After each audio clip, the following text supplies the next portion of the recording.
नमस्कार साथियों, स्वागत है आप सभी का अनअकैडमी पर। मैं हूं अंकित अवस्थी। कैसे हैं आप? होपफुली आप सभी लोग बहुत अच्छे होंगे, स्वस्थ होंगे।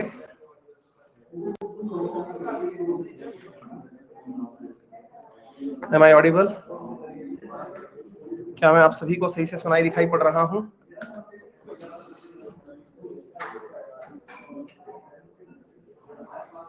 Very good morning.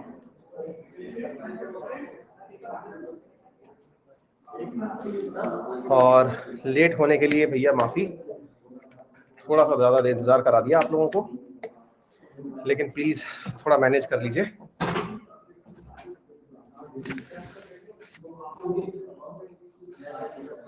हाँ जी, तो शुरू करते हैं। तो जैसा कि आप सभी को ज्ञात है कि आज के सेशन में हमारा जो मेजर मोटिवेशन है वो क्या है कि हम लोग पढ़ने वाले हैं इंपॉर्टेंट आर्टिकल्स, है ना। और इंपॉर्टेंट आर्टिकल्स इंडियन पॉलिटी का वो हिस्सा है, मतलब एक प्रकार से समझ के चलिए कि अगर हम उनको पढ़ लेते हैं तो हमें लगता है कि आने वाले समय में जब भी पेपर के समय हम लोगों को कुछ पढ़ के जाने की जरूरत होगी तो हम जल्दी से बस उन्हें देखेंगे और परीक्षा में चले जाएंगे, है ना। तो इसी मोटिवेशन के साथ में आज के सेशन को हम शुरू करते हैं। कुछ बैकग्राउंड साउंड आ रहा है, राहुल बोल रहे हैं, बिल्कुल थोड़ी साउंड आएगा, और साउंड अगर आएगा तो उसको आज के लिए आपको मैनेज करना पड़ेगा। उसकी मैं व्यवस्था नहीं कर सकता क्योंकि मैं कहीं बाहर हूं जहां से मैं आपकी क्लास ले रहा हूं, ठीक है।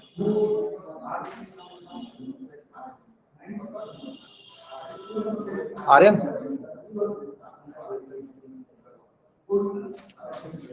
कौशल से बोलो वो माइक बंद करवा देंगे सर का, है ना।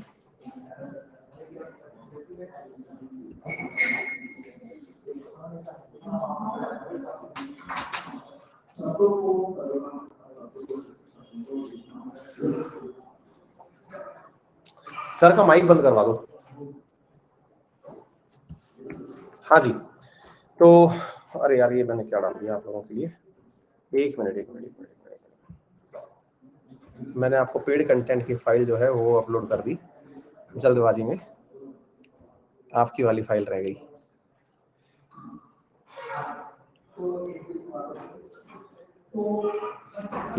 प्लस वाला कंटेंट अपलोड कर दिया जल्दबाजी में, वेट करिए।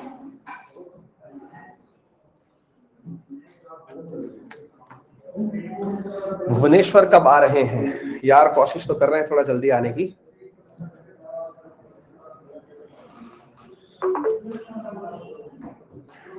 हाँ जी,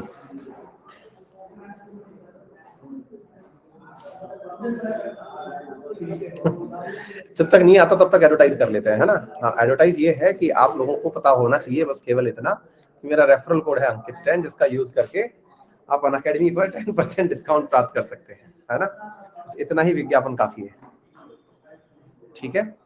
और आप सभी ने मेरे साथ बैठ करके इंपॉर्टेंट आर्टिकल्स, पार्ट्स ये सब पढ़ लिए हैं, इंपॉर्टेंट पार्ट्स एंड शेड्यूल पढ़ लिए हैं। उम्मीद है आप सबको याद होगा। एक बार जल्दी से उनको रिवाइज करवा दीजिए ताकि मुझे भी याद आ जाए, क्योंकि मुझे तो याद रहते नहीं है, आप ही लोगों को याद रखने होते हैं और मुझे याद हो जाएंगे आप अगर आपको याद है तो। बताइए फर्स्ट शेड्यूल जो है वो क्या पढ़ाता है? फर्स्ट शेड्यूल में किसके बारे में चर्चा की गई है? यूनियन और लिस्ट के बारे में, बहुत बढ़िया। सेकंड शेड्यूल के अंदर किसके बारे में बात की गई है? प्रेसिडेंट, राज्यपाल, है ना। और इन सब के बारे में क्या चीज? वेतन भत्ते, अच्छा। और उसके बाद थर्ड शेड्यूल में फटाफट करिए थोड़ा सा। थर्ड शेड्यूल के अंदर oath and affirmation. Fourth schedule के अंदर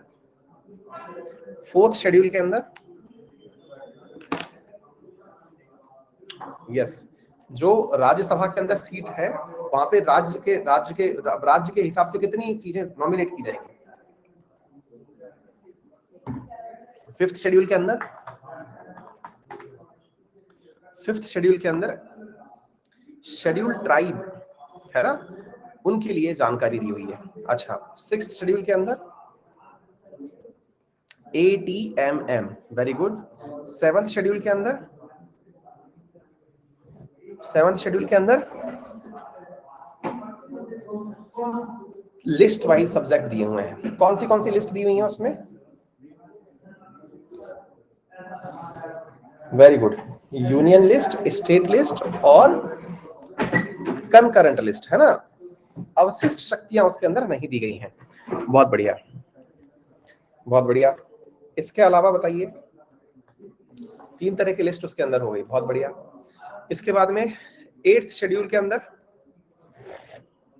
8th schedule anti defection law. बहुत बढ़िया। 9th शेड्यूल, 8th शेड्यूल के अंदर ऑफिशियल लैंग्वेज है, ठीक है ना। कितनी ऑफिशियल लैंग्वेज है? 22। बहुत बढ़िया। 9th शेड्यूल के अंदर लैंड रिफॉर्म से संबंधित, यानी कोई भी कानून अगर आपने बनाया तो वो कोई भी कानून आप लोग जो है वो मतलब कोर्ट में चैलेंज नहीं कर सकते, जुडिशियल रिव्यू से परे कर दिया उसे, जिसमें एक तरह से समझिए लैंड रिफॉर्म के लिए बनाया गया था, ऐसे समझिए। 10th schedule, 10th schedule anti defection law. कौन सा कॉन्स्टिट्यूशनल अमेंडमेंट था? कौन सा कॉन्स्टिट्यूशनल अमेंडमेंट था? बहुत बढ़िया, 52nd कॉन्स्टिट्यूशनल अमेंडमेंट 1985। बहुत बढ़िया। इसके बाद में 11th शेड्यूल पंचायतों के बारे में, है ना, उनके अधिकार वगैरह के बारे में था। बहुत बढ़िया। 12th शेड्यूल, बहुत बढ़िया यार, बहुत सही याद कर रखा है आपने तो, और क्या याद करना है, बहुत बढ़िया, शाबाश। चलिए एक बार पार्ट भी रिवाइज कर लेते हैं, देखते हैं कितना याद है आप लोगों को, थोड़ा सा देख लें एक बार। हाँ जी, फटाफट चलते चलिए। पार्ट 1। और जो लोग कहेंगे कि सर हमारी थोड़ी टाइपिंग स्लो है, हम नहीं कर सकते, उनसे मेरा निवेदन है कि आप टाइपिंग में परेशान ना हो, केवल पेन पेपर पे लिखते देखते चलें, पेपर पर लिख के देखते जा रहे हैं, है ना। तो आप उसमें देख लें कि अगर आपको पेपर पे अगर याद आ रहा है तो पर्याप्त है वो। बस मैं तो ये पूछ लूंगा कि आपको रिवाइज होने पे याद आया कि नहीं आया, है ना बेटा। अच्छा बताइए, first part UT, second part citizenship, बहुत बढ़िया।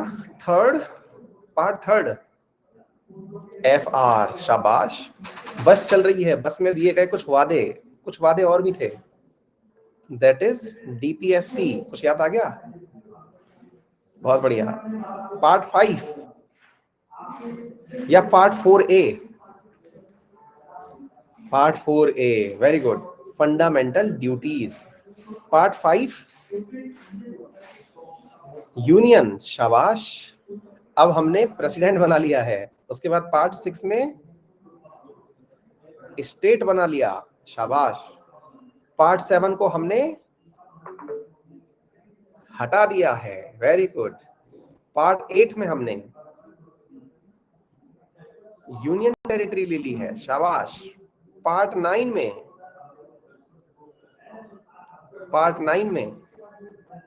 पंचायतों के बारे में बात कर ली है, वेरी गुड। पार्ट 10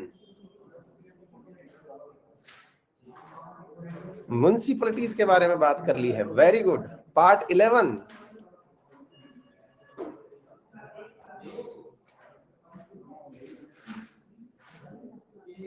बहुत बढ़िया, कॉपरेटिव्स आ गए, वेरी गुड, कॉपरेटिव्स, बहुत बढ़िया। तो आप लोगों ने यहां पर एक चीज नोटिस करी, आप लोग चीजों को रिलेट करके याद रख पा रहे हैं, ध्यान आ रहा है। पार्ट 9 है, पार्ट 9A है, पार्ट 9B है, यानी आपको सीक्वेंस में चीजें याद आ रही हैं, समझ रहे हैं आप। Schedule area, schedule tribe, trade, commerce, finance, ये आपको सीक्वेंस में ऑटोमेटिक याद आई। आपको पता है, आपको नंबर से चीजें याद नहीं है, आपको याद है वो स्टोरी जो मैंने आपको सुनाई थी। कुछ ध्यान आ रहा है? आपको वो बस की कहानी याद आ रही है, आपको याद आ रहा है कि यार अब तो व्यवस्था म्युनिसिपैलिटी की हो गई, कोऑपरेटिव की हो गई, फिर शेड्यूल ट्राइब्स की भी बातें करेंगे सर, फिर आपस में ट्रेड एंड कॉमर्स की मतलब पैसों की बातचीत होगी, फिर कॉमर्स की बातचीत होगी, है, फिर साहब इनके बीच में चुनाव होंगे, फिर नौकर चाहिएंगे, है ना, सर्विसेज की बातें होंगी, फिर वो चाहिए होंगे। ये जो चीजें है ना, ये चीजें आपको बस एक बार के लिए रिवाइज करने पर आपको ऑटोमेटिक समझ में आ जाती है। यही मैंने आपसे कहा था पढ़ाते समय कि मैंने जो स्टोरी सुनाई थी ना आपको, वो इसीलिए सुनाई थी, आप लोगों ने अब वो रिलेट कर ली। देखो पार्ट 9 आपने रिलेट कर लिया, म्युनिसिपैलिटी कर ली, कोऑपरेटिव कर लिया, ये एक ही बार में चीजें रिलेट करने में आपको समझ में आ गई हैं, ठीक है ना। इसी के साथ साथ पार्ट 10 आपको समझ में आ गया, schedule area and tribe. Hold करना बेटा 1 मिनट।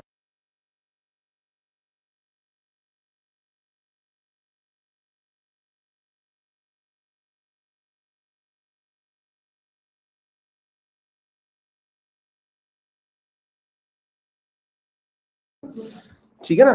तो यहां पर आप इधर देखिए, फिर आपने कोऑपरेटिव देख लिया, शेड्यूल एंड ट्राइबल एरिया देख लिया। पार्ट 11 में आपने relationship between union and state देख लिया, क्योंकि हमने कहा था रिश्ते की बातें होंगी, पैसे की बातें होंगी, ट्रेड एंड कॉमर्स की बातें होंगी, आपको नौकर चाहिए होंगे, नौकर आपस में लड़ेंगे तो ट्रिब्यूनल्स चाहिए होंगे, ध्यान आ रहा है। फिर इसके बाद में आप अपना चुनाव करवाएंगे, फिर चुनाव करवाने के बाद में फिर मैंने कहा आपसे कि अब ज्यादा जरूरी बातें केवल 2-4 ही याद रखने की हैं, ऑफिशियल लैंग्वेज, इमरजेंसी, बस पंचर हो गई तो क्या करोगे, और उसके बाद में जो बना दिए उसमें कुछ सुधार करना पड़ गया तो क्या करोगे, यानी अमेंडमेंट क्या करोगे, बस खत्म, ठीक है ना। भले ही आपने समय दिया हो, लेकिन आप लोगों को अब ये बहुत जबरदस्त तरीके से चीजें याद हो गई हैं, मैं इसको लेके आश्वस्त हूं। उम्मीद है आप लोग भी आश्वस्त होंगे कि आपने कुछ नया सीखा है, आपको कुछ याद हुआ है कि नहीं। तो कुल 25 आर्टिकल हमने याद कर लिए, शेड्यूल हमने याद कर लिए, ठीक है बेटा। चलिए अब हम लोग जो है वो एक बार के लिए, अब देखिए कुछ बच्चे ऐसे भी होंगे हमारी क्लास में जिनको ऐसा लग रहा होगा, अरे सर हमारे तो याद नहीं हुआ। तो बेटा याद इसलिए नहीं हुआ ना क्योंकि आपने अपने इस ऊपरी पाले पर जोर देने की कोशिश नहीं करी, है ना। अगर आप थोड़ा सा भी जोर दिए होते यहां पर करने के लिए तो निश्चित ही आपको याद हो जाता, पर आपने थोड़ा सा अपने आप को खाली रखा, और ऊपरी पाला जिसका खाली है उसके तो हालत वैसे ही खराब होनी है ना।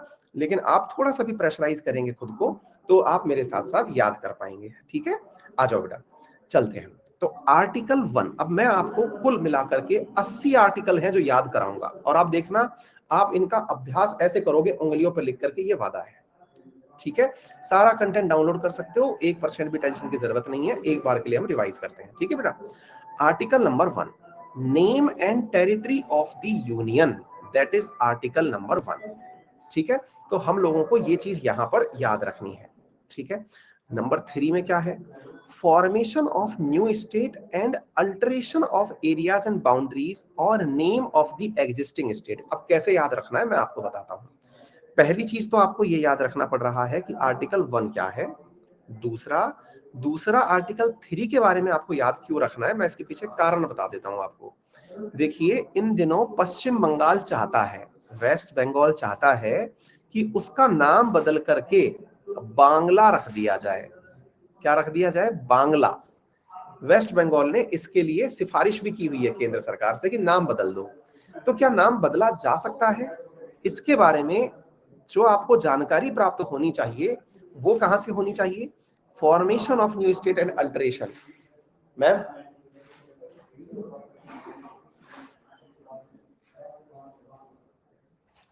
सबसे बोल दो एकदम पिन ड्रॉप साइलेंस रख ले, है ना। ठीक है। तो यहां पर सबसे इंपॉर्टेंट चीज क्या निकल के आई कि वेस्ट बंगाल का जो नाम है वो क्या रखना है, वो रखना है बांग्ला रखना है। इसके लिए क्या हुआ है, formation of new state and alteration of areas boundaries और name of the existing state, तो वो इस आर्टिकल के माध्यम से किया जाएगा। क्या आपको मेरी बात समझ में आई। ये वाला आर्टिकल आपको इसलिए याद रखना है कि कौन सा आर्टिकल है जो इस चीज के लिए हमें जिम्मेदारी देता है, तो वो ये वाला है। अब ये जो सबसे इंपॉर्टेंट आर्टिकल्स की सूची शुरू होती है, जो सबसे इंपॉर्टेंट आर्टिकल्स की सूची शुरू होती है वो यहां से शुरू होती है, ठीक है ना। इस तरफ आप देखिए आर्टिकल 13, आर्टिकल 14, आर्टिकल 16, ठीक है। इधर देखिए 17, 19, 21। आप कहेंगे सर गिनती भूल गए हैं लगता है आप बीच में से, यहां से 4, 5, 6, 7 ये सब उड़ा दिए। इसलिए उड़ा दिए क्योंकि पेपर में उनसे सवाल पूछे ही नहीं गए हैं। जो पूछे गए सवाल है मैंने इसलिए कहा, कुल आर्टिकल्स की संख्या तो लगभग 450 हो चुकी है, लेकिन आपको याद मैं केवल 80 करा रहा हूं, यानी ये वो 80 हैं जिनमें से 95% ऑफ द टाइम आपसे सवाल पूछे जाते हैं, ठीक है। एक विद्यार्थी ने बहुत ही प्यारा सवाल पूछा, नाम है उसका प्रिया, और एक का नाम है अर्चना। उसने पूछा क्यों 450 की जगह 80 ही क्यों करा रहे हो? बेटा डेमोक्रेसी है, तुम्हें 450 करने हैं तो तुम 450 कर लेना, है ना? मतलब ये तो मैं करा रहा हूं, ठीक है ना? तो मेरे द्वारा जो कराए जा रहे हैं वो तो ये है। अब तुम्हें जितना करना है करिए ना बेटा, मैं थोड़ी रोक रहा हूं। तुम 100% करके जाना, ठीक है? और इसलिए करके जाना क्योंकि तुम कर सकती हो, पर मैं जितना करा सकता हूं वो मैं आपको बता रहा हूं, ठीक है? आइए, तो साथियों हमने बताया आर्टिकल 13। अब ये क्यों याद करना है? Law inconsistent with or in derogation of the fundamental right, ये आर्टिकल 13 में बात की गई है। तो इसमें मतलब क्या है मैं आपको बताता हूं, इसमें क्या कहा गया है। सब याद हो जाएगा आपको, एकदम चिंता नहीं करनी है, इसको थोड़ा सा सुन लीजिए। देखो बेटा, क्या है कि हमारे जितने भी आर्टिकल्स हैं, उन आर्टिकल्स में, या फिर ये समझिए कि हमारी जो सरकारें हैं वो जितने भी कानून बनाती हैं, वो कानून यदि मूल अधिकार को कम करते हैं,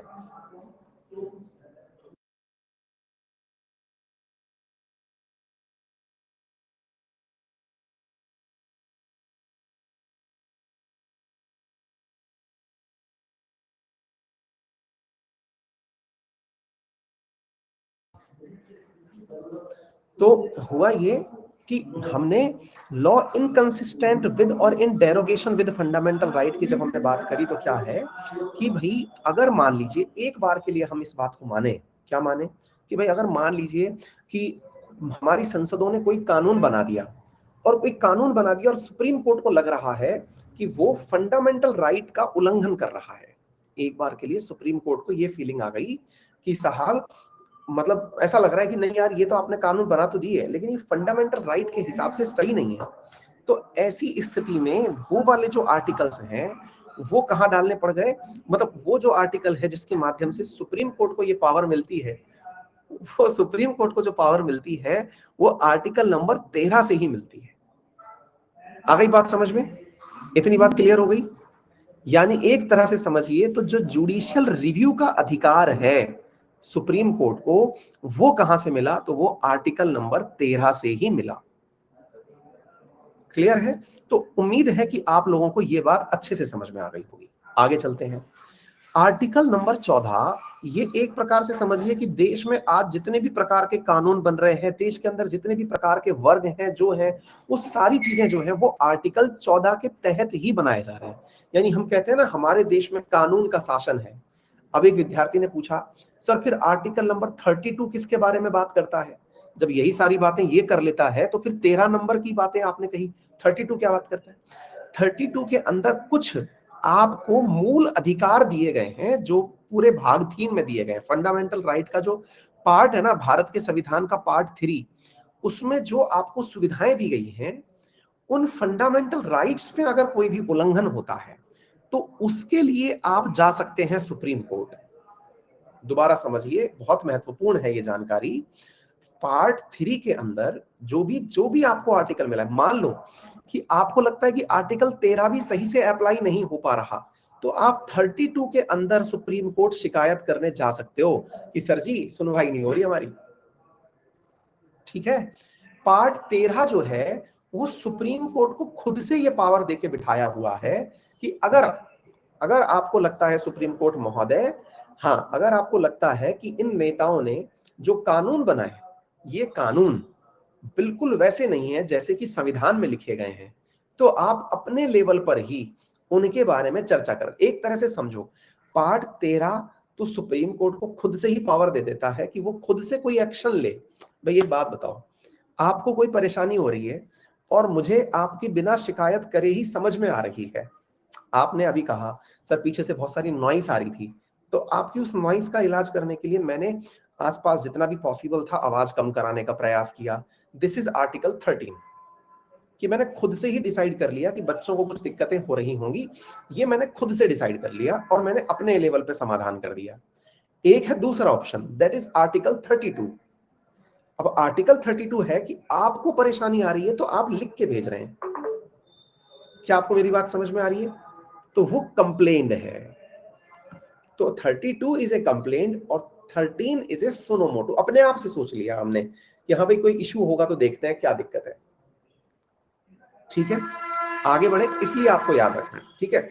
अच्छा, इसके बाद में आर्टिकल 16 इक्वालिटी। अच्छा, ये वो आर्टिकल है, हालांकि आर्टिकल 15 और 15 भी इसी प्रकार का एक आर्टिकल है जिसमें कि कॉलेज के अंदर जो एडमिशन होता है उसमें रिजर्वेशन की बात कही गई है, ठीक है। Equality of opportunity in matter of public employment, ये आर्टिकल 16 का हिस्सा है, ठीक है। आर्टिकल 16 जो आज हमको रिजर्वेशन की बातें हम लोग करते हैं, वो आर्टिकल 16 का पार्ट 5 में दिया गया है कि सरकारी नौकरी में रिजर्वेशन होना चाहिए, ठीक है। और जो आर्टिकल 16 का जो 6 है उसमें ईडब्ल्यूएस कैटेगरी जो है, उस ईडब्ल्यूएस कैटेगरी के लिए, इकोनॉमिकली वीकर सेक्शन के लिए जो भी मतलब सहूलियतें देने की बात की गई हैं, वो इस आर्टिकल 16 के भाग 6 में कही गई है, ठीक है। आर्टिकल 15 में सरकारी कॉलेज में इक्वालिटी की बात की गई है, मतलब कॉलेज में आप एडमिशन लेंगे तो आपको रिजर्वेशन, जो रिजर्वेशन शब्द है ना, ध्यान से सुनिए, जो रिजर्वेशन शब्द है वो 15 और 16 में डिराइव हुआ है, ठीक है। आगे बढ़ते हैं, ये सबसे इंपॉर्टेंट आर्टिकल जिसके माध्यम से देश के अंदर छुआछूत का अंत हुआ, अबॉलिशन ऑफ अनटचेबिलिटी, ठीक है, दैट इज आर्टिकल नंबर 17। ये वो आर्टिकल है, ये थोड़ा सा मैंने यहां नंबरिंग डाल दी थी, कई जगह डाली, कई जगह जल्दबाजी में नहीं डाली, कोई बात नहीं। आर्टिकल 19 वो वाला आर्टिकल है। हाँ भाई Neeraj, thank you so much, मेरी तरह बनना है, थोड़ा रुको, बनाते हैं तुम्हें, थोड़ी देर रुक जाओ, पढ़ लो बेटा, बार बार मैसेज मत करो, बनाते हैं तुम्हें, अभी इंतजार करो थोड़ा, बस मट्टी वट्टी ले आओ, हम बनाते हैं बढ़िया से, है ना। अब पढ़ लो एक बार। ये वो आर्टिकल है, आर्टिकल नंबर 19, जिसमें कि फ्रीडम ऑफ स्पीच, यानी समझिए कि पत्रकार जो हैं, जो पत्रकार हैं उनके लिए ये रामबाण है, मतलब यदि ये ना हो तो पत्रकारिता ना हो। क्या आप मेरी बात समझ पा रहे हैं भाई? अगर पत्रकारिता बचानी है तो आर्टिकल 19 बचाना है, क्योंकि पत्रकार जो भी फ्रीडम ऑफ एक्सप्रेशन के नाम पर, ठीक है, फ्रीडम ऑफ एक्सप्रेशन के नाम पर जो भी अपने अखबारों में लाइन लिख रहे हैं या फिर जो चर्चाएं इधर उधर कर रहे हैं, वो सब इसी से डिराइव हुई है। आज सुबह की क्लास में भी जब मैंने आप लोगों को विकीलीक्स वाला मामला बताया था तो इसी के अंदर बताया था। क्लियर हो गया? बहुत बढ़िया। आर्टिकल 21, आपको लगता है कि सर मैं रात को सोऊं तो मुझे बहुत ज्यादा नॉइस नहीं आनी चाहिए, जैसे पढ़ रहा हूं तो मुझे आवाज नहीं आनी चाहिए, ठीक है। इसी प्रकार से सर मैं ना रात को सोऊं तो मुझे डिस्टर्बेंस नहीं आना चाहिए। अच्छा, दूसरा, मैं कहीं जाता हूं तो इससे आपको क्या लेना देना, मेरी अपनी प्राइवेसी है।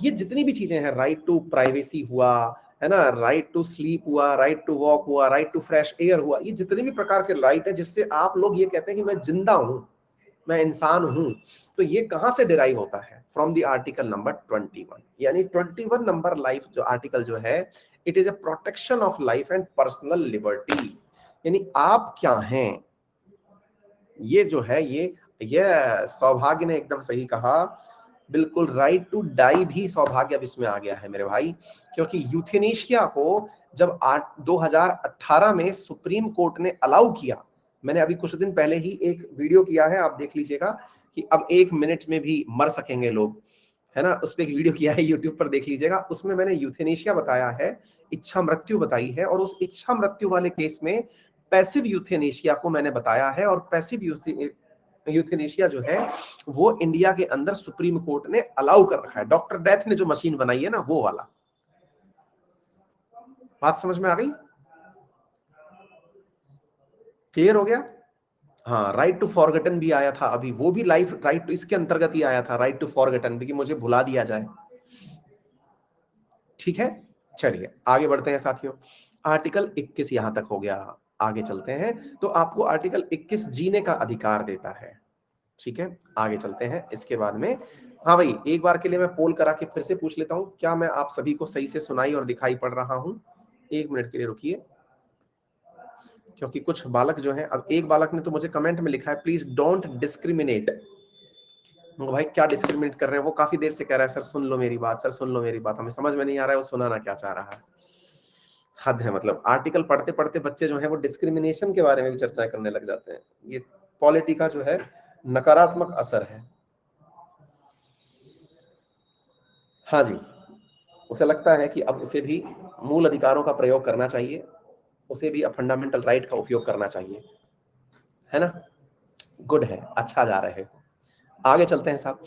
आर्टिकल 21A, आर्टिकल 21A बाद में ऐड किया गया आर्टिकल है। एक विद्यार्थी कह रहे हैं सर प्लीज एक्सप्लेन, अच्छा वही है नागेंद्र जो बार बार लिख रहा है प्लीज एक्सप्लेन। बालक एक्सप्लेन इससे ज्यादा नहीं कर सकता, इससे ज्यादा करते ही है ना 60,000 रुपए की कम से कम फीस लगती है। ये लिमिटेड है, मतलब लिमिटेड ऑफर है। ट्रेलर देख रहे हो आप मूवी का, मूवी देखने के लिए फुल फीस लगती है दोस्त, है ना। तो वो आपको थोड़ा सा जो है उसके बारे में विचार करना पड़ेगा।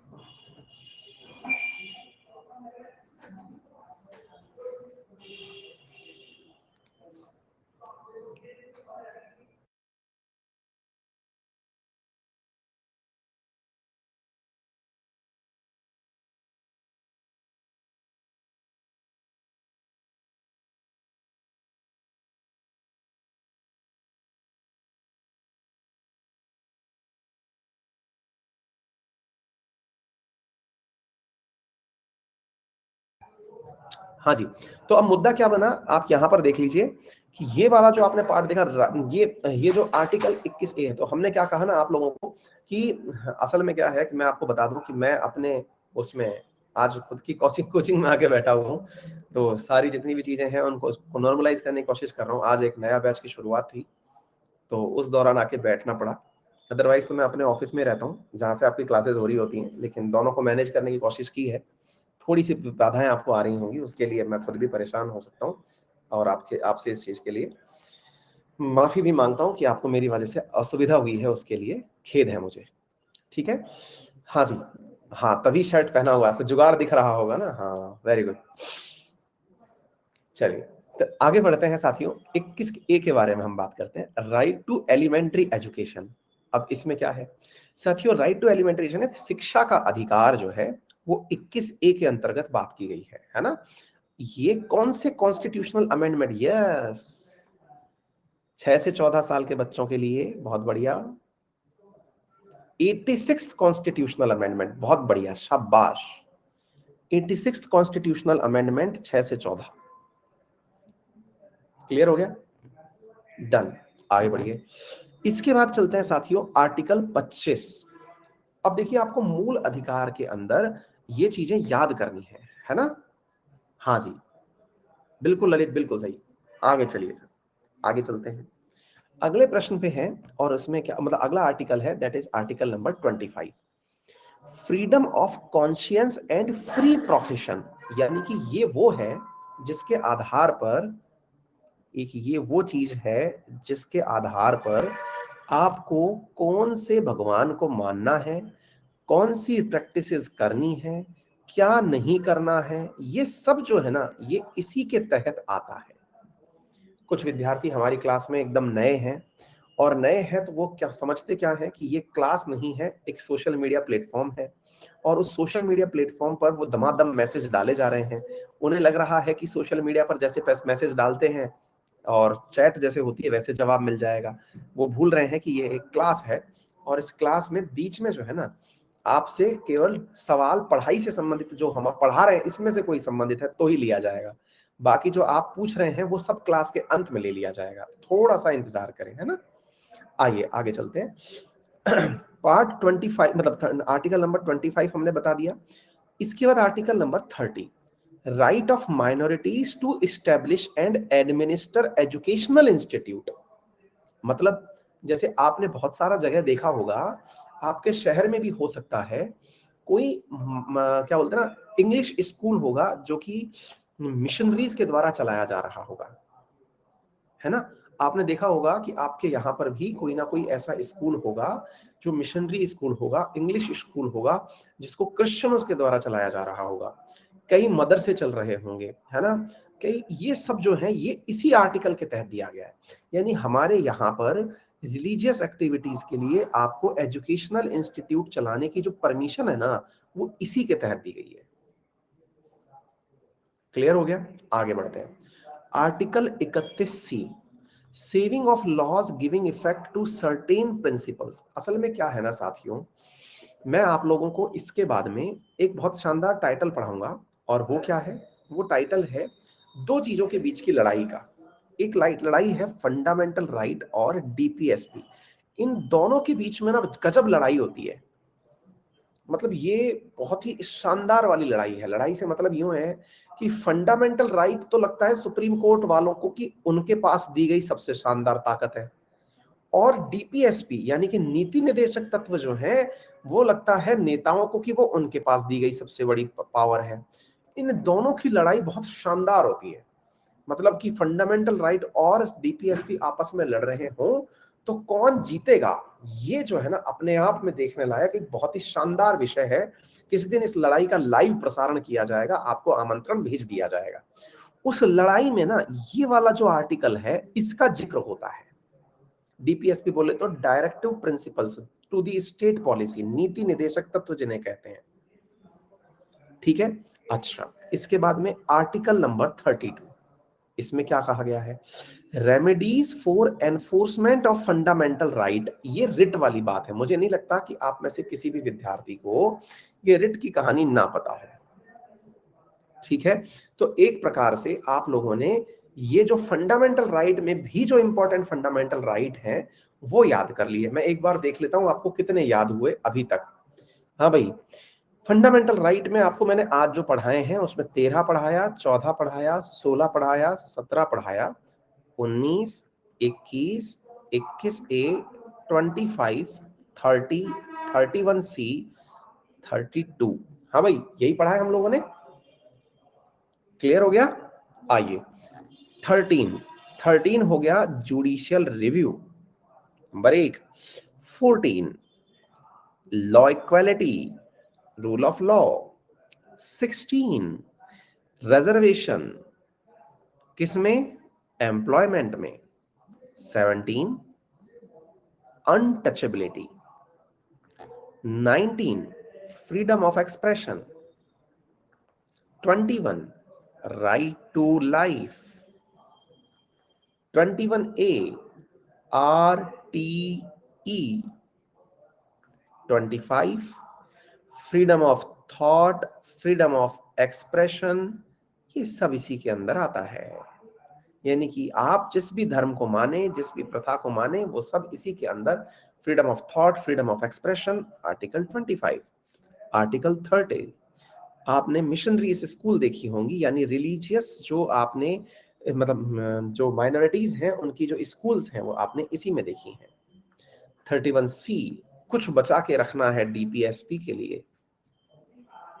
32 रेट्स।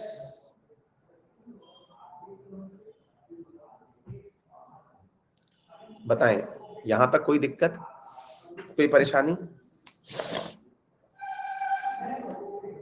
बोलिए, यहां तक समझ में आ गया सभी को? आगे चलते हैं। 32 तक आर्टिकल हो गया सभी का। आगे चलते हैं, अब इनको याद करते हैं। अब यहां पे आ गए 35 के बाद के आर्टिकल्स, है ना। इसमें साथियों 38, 40 ये बहुत ज्यादा चर्चा में रहने वाले आर्टिकल हैं।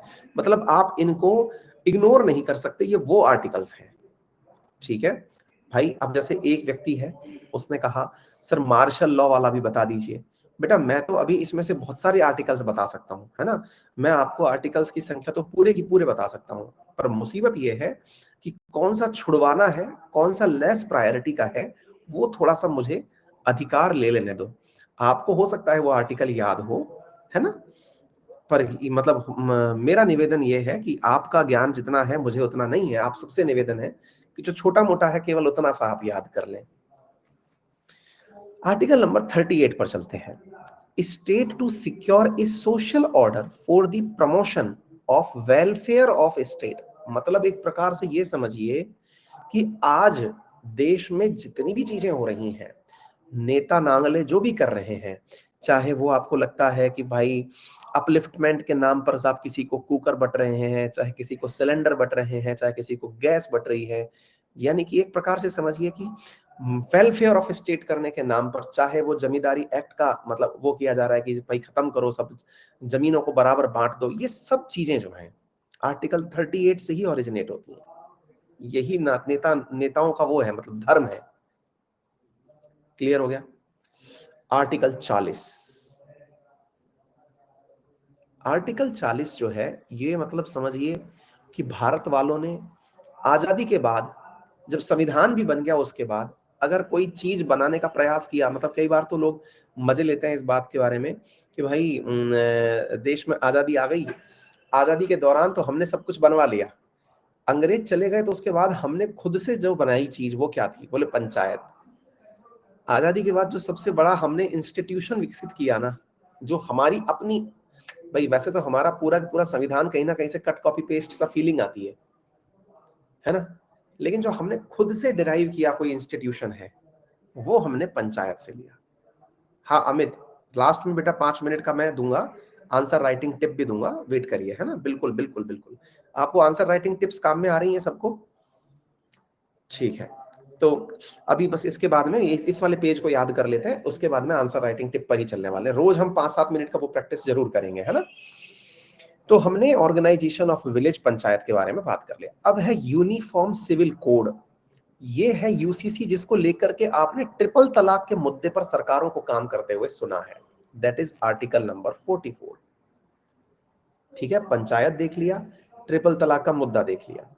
45, provision for early childhood care and education to the children below the age of 6 year. देखो ध्यान से समझना, ये वाला जो आर्टिकल है ना, ये शुरुआत में बेचारा ऐसा नहीं था, इसमें ही 6 से 14 साल के बच्चों की पढ़ाई के बारे में जिम्मेदारियां थी, लेकिन बाद में देश धीरे धीरे तरक्की किया, इस डीपीएसपी को यहां से उठा करके 21A बना दिया, और 21A इसको बनाए जाने के बाद से यहां पर जो है वो क्या कर दिया, इसको उठा करके 45 में बची हुई चीजें डाल दी गई। मतलब एलिमेंट्री एजुकेशन तो यहां डाल दिया, और जो 6 से 14 वाली बात थी वो मूल अधिकार में ले गए। ठीक है, article 46, promotion of educational economical interest of schedule caste, schedule tribe and other weaker section. यानी कि एक प्रकार से ऐसा समझिए कि आज अगर सरकार के द्वारा SC ST के लिए तमाम प्रकार की स्कीमें निकाली जाती हैं पढ़ाई के लिए, कि भाई उनको मुआवजा देना है, पढ़ने के लिए फ्री एजुकेशन देना है, फॉर्म पे फीस नहीं लेनी है, उनके रहने खाने की फीस फ्री करनी है, जो भी योजनाएं चलानी है, तो वो यहां पर है। सौम्या ने पूछा क्या सर डीपीएसपी को FR बनाया जा सकता है?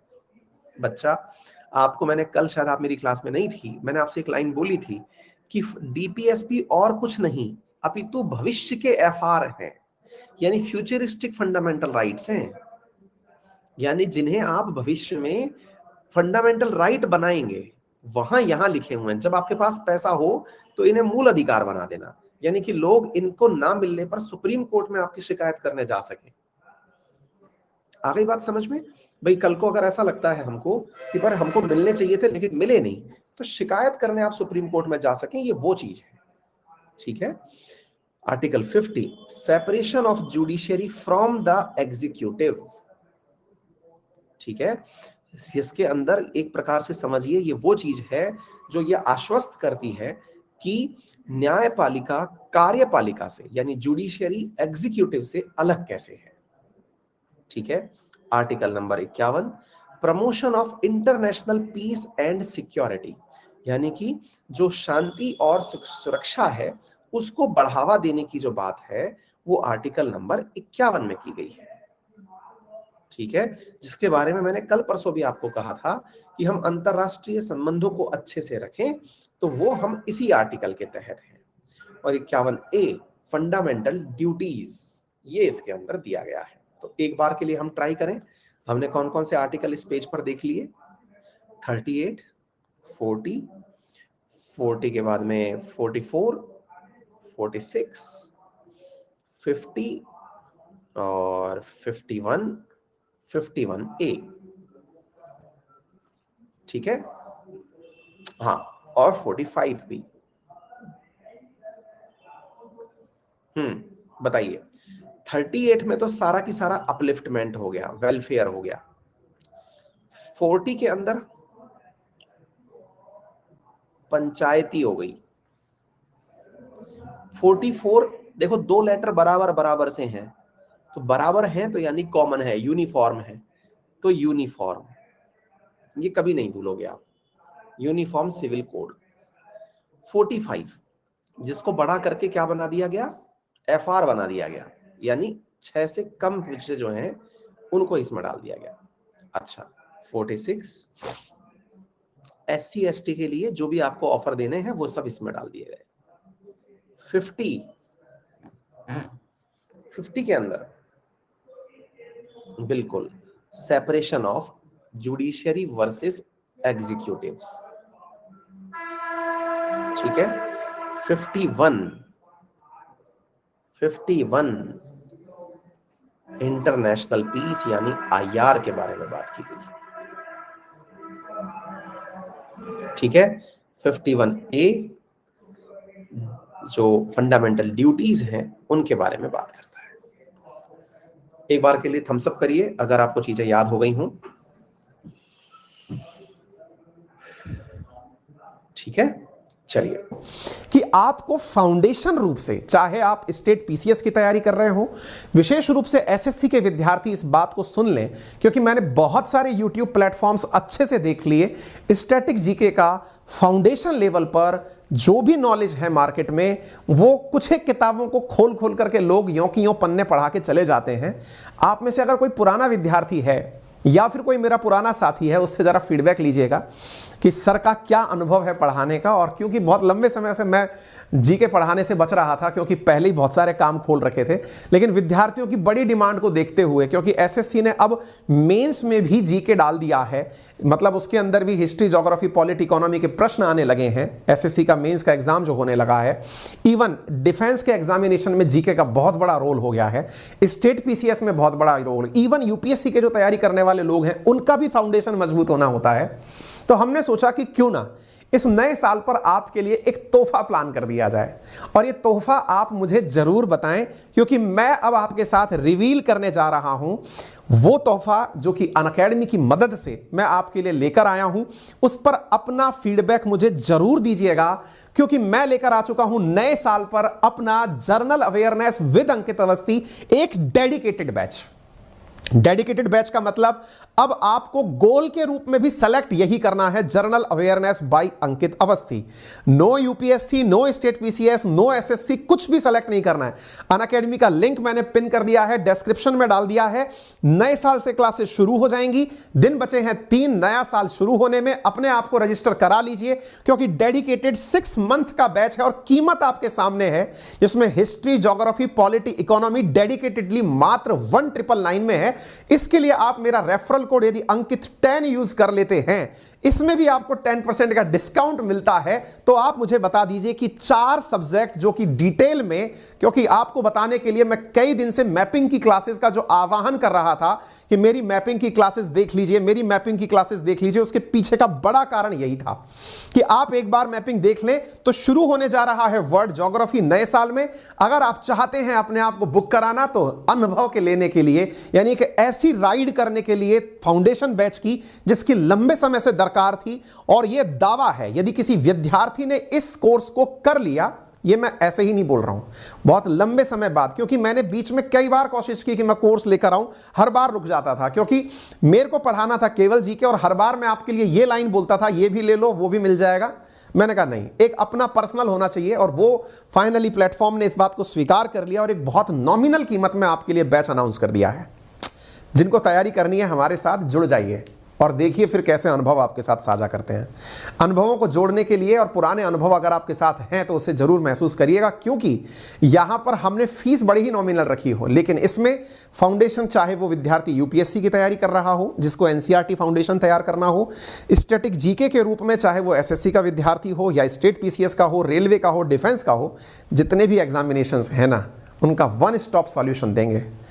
एक बार करके देखेंगे ना तो आप अपने आप से, अगर ऑब्लाइज्ड, विद इन 10 डेज में ये फील करने नहीं लग गए कि हाँ सर हमारा सेलेक्ट, हमने ये जो कोर्स ऑप्ट किया है ये बहुत अच्छा था, तो फिर आप हमें बताइएगा। खैर फिलहाल के लिए इतना ही। Use my referral code Ankit 10, link comment box में दिया गया है, और जल्दी से जाइए और अभी अपने आप को उसके लिए ज्वाइन कर लीजिए। अपने आप को नए साल के लिए एक तोहफा दे दीजिए। मिलते हैं, धन्यवाद।